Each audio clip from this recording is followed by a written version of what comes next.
se te ve la tanga.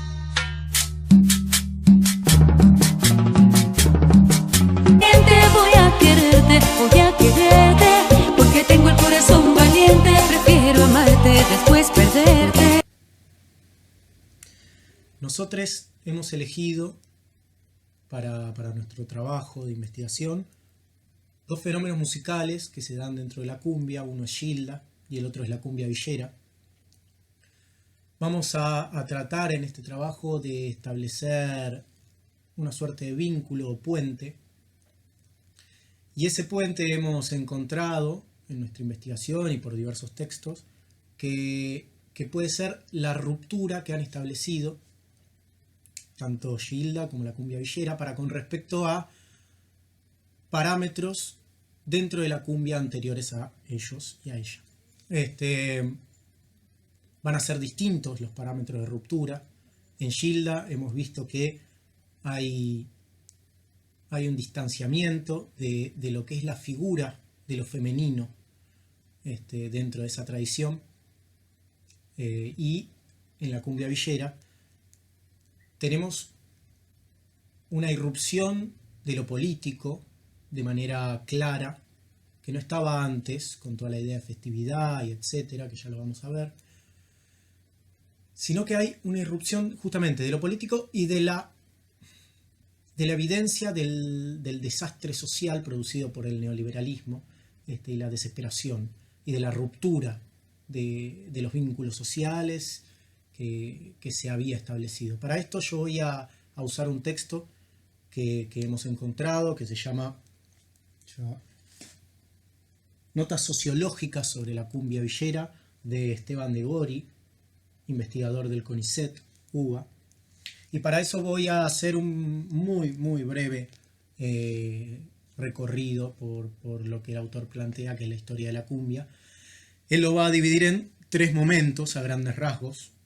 Va a decir que la cumbia aparece a finales de los 80, primero en pequeños clubes, de manera subterránea, con pocos adeptos, y que poco a poco se va a instalar como género que ambiciona ser masivo y popular.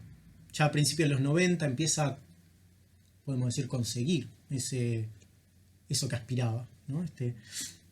Agarrando a todo un público juvenil de los sectores populares que se siente bastante más representado por lo que sucedía en esa corriente cultural que lo que sucedía en otras. El primer momento que el autor plantea de la cumbia es el momento de la fiesta. Va a decir que luego de la hiperinflación y luego del desplazamiento brutal de los recursos de los sectores populares a los sectores más pudientes, podríamos decir, va a aparecer toda una idea de olvido que no se puede dar sin esta idea de fiesta, y la fiesta tampoco se va a poder dar sin esta idea de olvido. Va a decir una fiesta asociada a la fiesta neoliberal, se va a decir, vinculada a las privatizaciones y a la corrupción grosera. También esta fiesta va a ser un lenguaje del vínculo social, un vínculo social que comienza a degradarse en esta primera etapa. Los exponentes de este periodo, vamos a nombrar a pocos, van a ser Alcides, Ricky Maravilla, Pocho la Pantera y la bomba tucumana. El neoliberalismo y la mercantilización de la vida cultural que plantea el neoliberalismo va a encontrar en esta cumbia un producto novedoso que aumenta la rentabilidad a través de la vulnerabilidad simbólica y laboral, tanto simbólica, que se expresa en el movimiento, como laboral de los artistas que participan, de los y las artistas. Este periodo se va a caracterizar por una simpleza discursiva y retórica, va a estar más asociada a cantantes y va a estar muy representada por la proveniencia social de los cantantes. Y acá vamos a ver la primera ruptura que la podríamos inscribir en Gilda, que en este primer periodo hay una significación de los cuerpos femeninos como meros objetos, meras mercancías escenificadas. Él recuerda, dice, a Lía Cruzet por los semidesnudos en el escenario, o las insinuantes minifaldas de la bomba tucumana. va a haber todo un sueño de sensualidad, va a decir, que va a estar asociada al subir los escalafones del- de la cultura cumbiera, no sé cómo decirlo. Y acá Gilda va a generar la ruptura, va a decir. ¿Por qué? Porque va a subvertir esta idea, va a aparecer ya no la mujer como carne en el escenario nomás, sino que va a desplegar un saber musical y una retórica bastante más compleja en el escenario. Va a ser la compositora y cantante de vidas de mujeres sufridas o vengativas, ya no meramente pasivas, vidas furtivas, va a decir, ingeniosas, no sometidas a la voluntad absoluta de la festividad que se planteaba antes, con características más bien machistas e instrumentales. Va a tener una posición escénica con una suerte de gestualidad mucho más asociada al levitismo, escénico, pasional y artístico. Luego, muy bien, continuando, esta segunda etapa va a estar caracterizada por lo que habíamos dicho, las primeras sensaciones de lo que es el resquebrajamiento del lazo social a partir del desempleo, que se expresa de manera indirecta, no directa, a través del dramatismo cotidiano y pasional, va a decir. Va a ser la cumbia de grupos ya de músicos y de músicas, como Ráfaga, Sombras, Nueva Luna, Gilda, que habíamos hablado. Esta cumbia va a dar una lectura de lo que está sucediendo, pero la va a traducir a un lenguaje más bien de lo que está sucediendo a nivel amoroso. Va a hablar de las disoluciones cotidianas, de los sentimientos contrariados, de las infidelidades, de los amores furtivos y no correspondidos.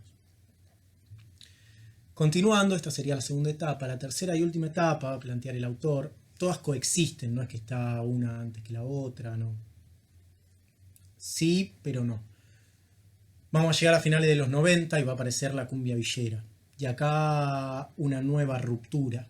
La otra ruptura que planteamos, una era la de Gilda sobre ese parámetro, otra es la de la cumbia villera, que la cumbia va a romper con esta idea de la mera festividad por la festividad.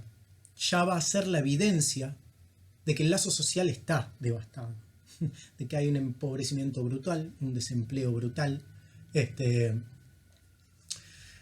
y va a querer empezar a transmitir, va a transmitir estas vidas, que va a decir que son fugaces, que son anónimas, que va a tener una retórica muchísimo más directa. Que una de las cosas que me pareció interesante es que plantea que, a pesar de ser el lenguaje del desastre social, es una de los movimientos que más intenta generar como una suerte de reunión simbólica, que busca dar un hogar simbólico a toda la población que se relaciona con ellos, tanto a músicos y músicas como al público, ¿no? Lo que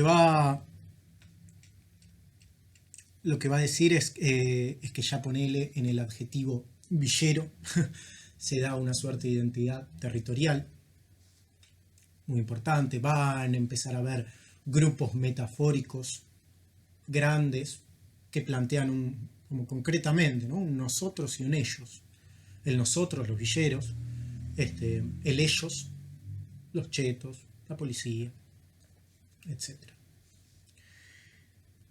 Bueno, este fue un pequeño raconto rápido a nivel histórico del movimiento y de sus resonancias con el periodo político y social que se estaba vivenciando en esos momentos. Una de las cosas que me interesaría resaltar antes de cerrar mi aporte sería exactamente eso, que toda música va a plantear y se van a basar en un concepto de Simmel, de Georg Simmel, creo que se dice, que es filósofo y sociólogo alemán, que va a plantear que en la música siempre está el afecto y los sentimientos populares que no pueden ser transmitidos únicamente con conceptos o palabras, y que toda música va a representar eso. Y me parece importante remarcar que la cumbia, y la cumbia argentina, y la cumbia villera, y Gilda, y etcétera, han sido eso. Han sido las manifestaciones de un ambiente, de un ámbito social, de algo que se estaba generando por debajo, y que presionaba, y que fue la manifestación en ellos.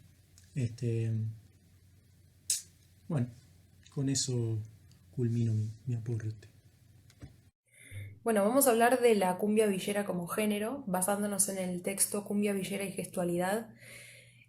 La cumbia villera como género lo que hizo fue generar visibilidad de las voces de los sectores más vulnerables, de los sectores marginados. Es la representación de un colectivo.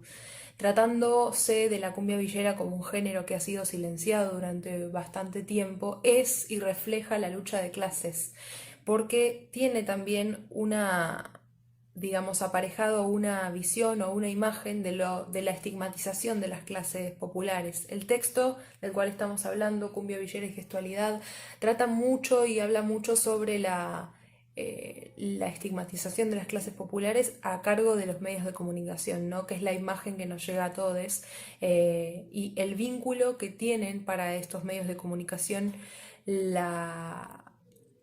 sectores vulnerables o los sectores marginados con la actividad ilícita, ¿no? Y la imagen despectiva, la mirada negativa respecto de estos sectores populares.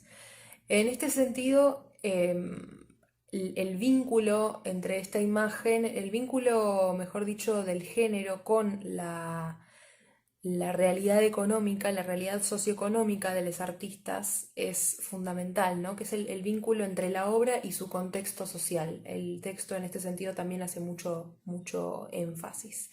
Y hablando de énfasis, el texto también habla sobre, ya yendo como un poco más hacia el lado de lo musical, sobre tres énfasis diferentes que tiene la cumbia villera. Uno es el énfasis melódico y tímbrico, que tiene que ver con los finales de frase, con las marcaciones o apoyaturas. En un rato, hablando de Pablo Lescano particularmente, lo vamos a ver. El énfasis gestual y corporal en la cumbia villera, que también ha generado muchísimo rechazo, ¿no? Así, el rechazo en términos de la mirada negativa de la cual hablábamos. Y el énfasis semántico, que tiene que ver con lo que se dice y con el vínculo con las letras, y esta apología de las drogas, apología del alcohol, que esa mirada negativa también traía descripta.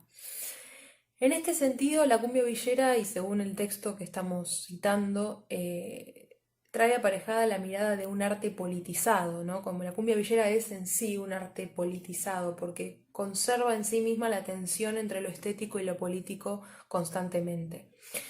Pasando ya al otro texto en el cual nos basamos, que es Transformaciones estéticas, sociales y productivas de la cumbia argentina entre sus primeros desarrollos y la década de los 90, podemos hablar un poco de esta década como un crecimiento de la cumbia villera como un género, la cumbia en general, pero de la cumbia villera específicamente por el desarrollo de la tecnología, el desarrollo de amplificadores, pedales, filtros o recursos como el autotune y cuestiones vinculadas a las transformaciones y resignificaciones en la cumbia villera y fundamentalmente en la tecnología, ¿no? Una transformación económica y social de raíz que fue en los 90 y que tuvo que ver con el plan de convertibilidad sostenido por Carlos Saúl Menem, y que bueno, trajo esta posibilidad de tener dólares, trajo la posibilidad de comprar muchísimos más recursos e instrumentos para la cumbia villera. Y fundamentalmente en la sofisticación de los teclados, que ahora también con Pablo Lescano lo vamos a ver. Entonces, en este debate que se da dentro del texto, Transformaciones estéticas, sociales y productivas de la cumbia argentina, de Federico Alejandro del Río, entra un debate entre lo tropical y lo provinciano, que tiene que ver con los subgéneros de la cumbia, ¿no? Y que cómo se distribuyen dentro de lo que es el Buenos Aires, del conurbano o el AMBA en general, la cumbia tropical, la cumbia provinciana, la cumbia colombiana, y que Pablo Lescano también describe bien en detalle dentro de la entrevista que citamos también. Y en esto del género de la cumbia villera también lo kitsch, ¿no? Lo estrafalario, lo exótico, forma parte de la propia estética, y que es la estética que también habla el texto del artificio, y es mostrar sin filtros, mostrar sin ocultar, digamos, que es el artificio. Por ejemplo, el octapad que simula, o el sinte, por ejemplo, los sintes que simulan otro instrumento diferente, es la convivencia entre los instrumentos acústicos y eléctricos, ¿no? Y mostrar además que eso es así, ¿no? No intentar ocultarlo. Entonces, esta estética del artificio es también parte de la cumbia villera. En el video que nosotros vemos de Pablo Lescano, que es Cumbia para Elisa, vemos que es el encuentro en el estudio, una determinada instrumentación, y es el keyboard que usa Pablo Lescano, que también es protagonista en la voz principal, cuya voz además, digámoslo, es de timbre aguda, levemente nasal. Él usa su voz también como articulación, como articula unas partes y otras de la canción a través de exclamaciones o en forma de arengue, digamos, al público, que quizás se ve mucho más en las performances en vivo, ¿no?, de Pablo Lescano. Una batería reducida que incluye también el cencerro, un octapad que funciona más bien como clave, un bajo de 5 cuerdas, una guitarra eléctrica que también funciona más que nada con la rítmica de la clave, una trompeta que, como el keyboard, también funciona a modo de contramelodía, coros que mayormente van en unísono, algunas veces en armonía. En relación a las letras, estamos hablando en este caso de una historia de amor, aparentemente, por lo que habla la canción. Y en relación a los arreglos, bueno, la introducción incluye incluye música clásica, ¿no? O sea, refiere a la música clásica, y eso no lo podemos dejar pasar porque es novedoso. La música clásica que es o refiere a la clase alta es tomada en este caso por los sectores marginados y resignificada también, ¿no? Bueno, muchos cortes, cambios de velocidad en el video también que vemos, y la acentuación en negras, ¿no?, que refiere también que no son cortes sino acentuaciones, sino marcaciones, de las cuales hablábamos antes, y que también estamos volviendo al texto Cumbia Villera y Gestualidad en el énfasis melódico y tímbrico del cual hablábamos antes. Vamos a escuchar un poquito de música clásica, Pablo. ¿Querés un clásico? Exactamente.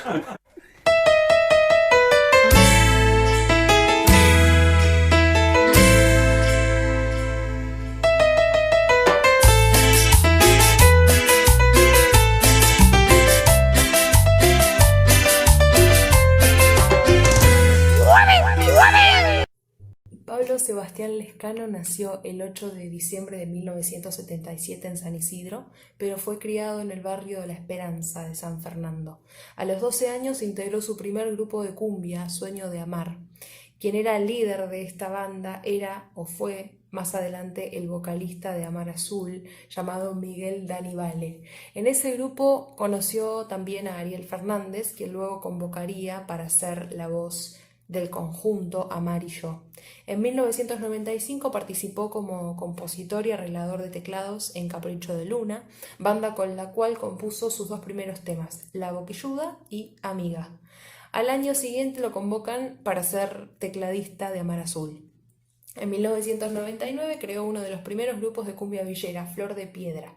Lescano proponía que su nuevo proyecto reflejara en sus canciones temáticas más crudas, más reales, como el consumo de drogas, las críticas al sistema, especialmente al menemismo, e injusticias como la pobreza, como la violencia institucional, la discriminación, la represión policial, la marginación, el abuso de poder, entre otras. Sin embargo, no participó de la agrupación de Flor de Piedra. Sí lo hizo su hermana, quien luego lo acompañaría en Damas Gratis. En febrero del 2000 tuvo un accidente de moto que lo dejó postrado durante 8 meses. En ese tiempo dejó de ser el tecladista de Amar Azul y comenzó a componer las letras del primer disco de lo que sería Damas Gratis, de lo que iba a ser Damas Gratis. Para los pibes se llamó el disco, y algunas de las canciones fueron cortes que sobraron del álbum debut de Flor de Piedra. Tras varios cambios de formación y la ausencia de un cantante principal, Lescano decide ser la voz líder de Damas Gratis. A modo de ejemplo, sobre la temática de los sintetizadores que veníamos hablando en la cumbia villera, vamos a ver un pequeño video de alrededor de 40 segundos, en donde vamos a visualizar claramente la versatilidad que le da en este caso el keyboard a Pablo Lescano. En este tema podemos ver cómo a través de distintas tímbricas, que Pablo Lescano dice en una entrevista que si él tuviera que usar varios teclados, si no pudiera usar el keyboard, vamos a decir, él tendría que usar alrededor de 10 teclados por show, ¿no? En cambio esto le facilita y hace que esos 10 sonoridades, esas 10 tímbricas o más, o lo que fuese, estén en un solo instrumento y no tenga que andar cambiando todo el tiempo. Y acá vamos a ver cómo él hace pasar las melodías por distintas tímbricas, generando climáticas distintas para el tema, ambientes distintos, con timbres distintos, unos más agudos, otros más graves. Y bueno, vamos a ver el ejemplo, así podemos visualizar bien todo esto.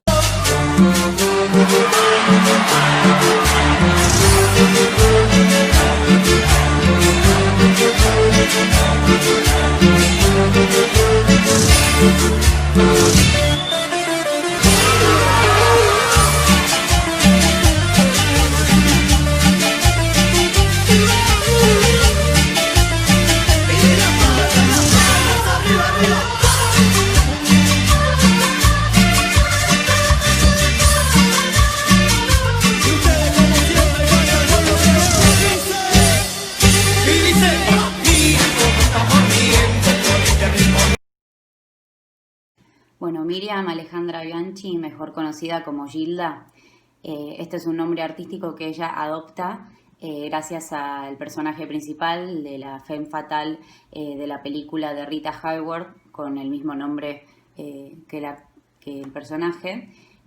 Pero bueno, su nombre real es Miriam Alejandra Bianchi. Ella es hija de un empleado público y una maestra de piano. Y bueno, durante toda su vida ella trabaja de maestra jardinera y maestra de gimnasia, se casa, tiene 2 hijos, luego se separa y bueno, después conoce al tan famoso Toti Jiménez, compositor y tecladista, que fue un hombre muy encargado de impulsar y forjar la carrera de Gilda. El inicio de la carrera de Gilda fue un constante tira y afloje entre ella y los productores por la crisis económica del país. Y Gilda en un momento tuvo en mente volver a su vida normal y ejercer la profesión de docente. La cumbia en nuestro país está relacionada con el término bailanta, originario del litoral. Eso cuenta Flores en el texto La música popular en el Gran Buenos Aires. La autora caracteriza a la bailanta como un galpón de techo de chapa y con los infaltables chamameceros. Cuando en la década del 40 reciben Buenos Aires y su conurbano cerca de 2 millones de migrantes atraídos por el estatus más alto del oficio industrial, los litoraleños aportarán como elemento cultural la bailanta. En este momento los migrantes se reúnen para ver gente en los locales de baile, génesis de las actuales bailantas, pero descendientes de las vigentes en el litoral. El público de la bailanta es casi exclusivamente migrante. Gilda logra posicionarse con su banda, pero principalmente como mujer dedicada a la cumbia, fuera de los estereotipos que se habían formado en ese momento en este área, como por ejemplo Gladys la Humba Tucumana, Lía Cruzet, etc. Y otras mujeres que sin cantar estaban en el escenario bailando. En esa época se usaban las rubias espectaculares tipo vedette, las cuales no componían sus músicas. Y yo con mi cuerpo y mi cara me costó mucho y al principio se me cerraron muchas puertas. Ni para ella ni para la sociedad, ella daba con el physique du rôle, dice Gilda en una entrevista que le hacen. Gilda dice, el público de Perú y Bolivia es un público que tiene una cuna de cumbia de hace años y es algo tradicional, muy diferente en Argentina, que no es tan sectaria a nivel social como acá. Cuenta Gilda en una entrevista antes de subirse al escenario. Gilda frecuentaba escenarios de bailantas, lugares a los que mayormente iba gente de clase baja y a las que iban también muchos inmigrantes de Perú y Bolivia, en donde la cumbia, a diferencia de en Argentina, gozaba de mayor tradición y era bailada y escuchada por gente de todas las clases sociales. Ya en los 90, con Comanche, el álbum No me digas adiós y Sombras con Boquita de Caramelo, comenzó la moda de la cumbia y la casi inmediata producción masiva de la fórmula exitosa. A partir de entonces, proliferaron grupos de cumbia de diversos estilos, norteño, peruano, tradicional, etc. Un nuevo motor del mercado tropical fue la denominada cumbia villera, que en 1998, en plena recesión económica, hizo su primera aparición con Guachín y desde 1999 con los grupos Damas Gratis, Flor de Piedra y Yerba Brava. Sus temáticas carcelarias, callejeras y duras tuvieron una recepción sumamente dispar entre los distintos sectores de la sociedad argentina. Si tenemos en cuenta el ánimo de optimismo que han infundado los medios de comunicación al hacer hincapié en algunas mejoras en las variables económicas, sobre todo de la asunción de Kirchner, puede decirse que no es casualidad que la movida tropical pretenda recuperar su anterior brillo con las letras románticas. Se puede establecer una relación entre este optimismo post-crisis y la vuelta a las letras románticas y festivas. Hay que tener en cuenta también, no obstante, que las condiciones actuales no son las mismas que en los 90. Hay una creciente piratería en CDs, un auge en MP3, una recuperación mediática gradual del rock, una renovada posibilidad de compra de equipos de producción musical por parte de artistas que lograron cierta fama y carencia de una nueva corriente y consiguiente saturación de las existentes. Esto se dice entre el 2002 y el 2003. Bueno, vamos a hablar ahora un poquito de la canción Fuiste, tan conocida por todos. Vamos a escuchar una partecita.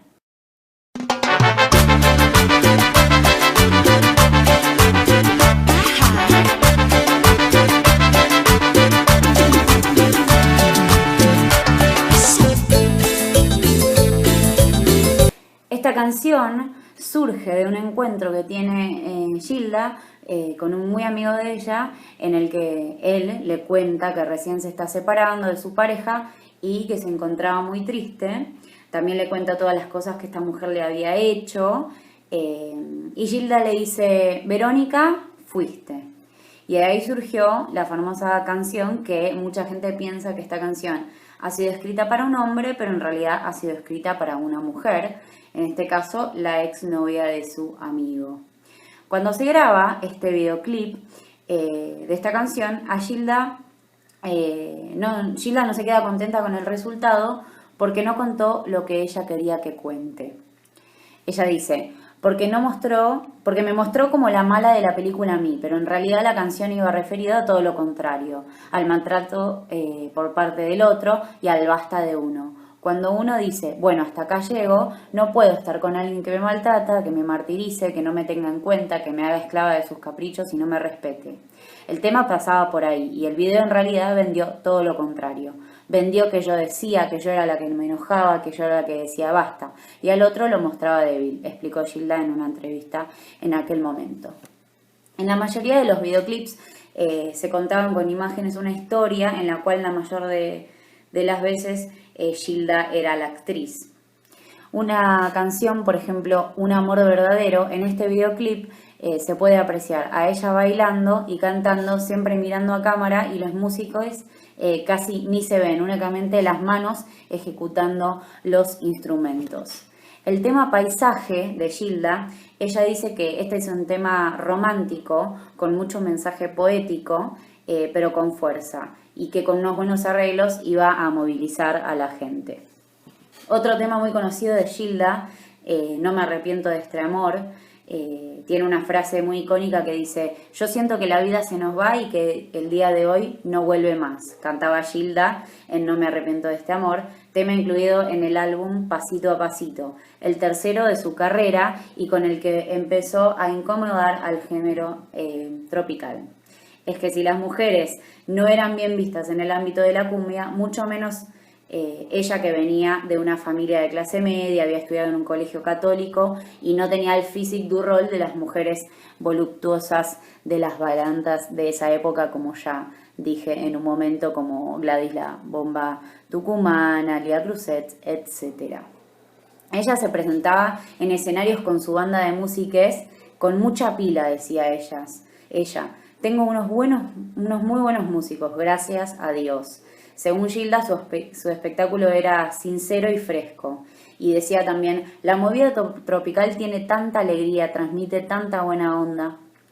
Muchos de sus temas fueron reversionados por bandas, por ejemplo, como Ataque 77, Los Charros, Leo García y Natalia Oreiro.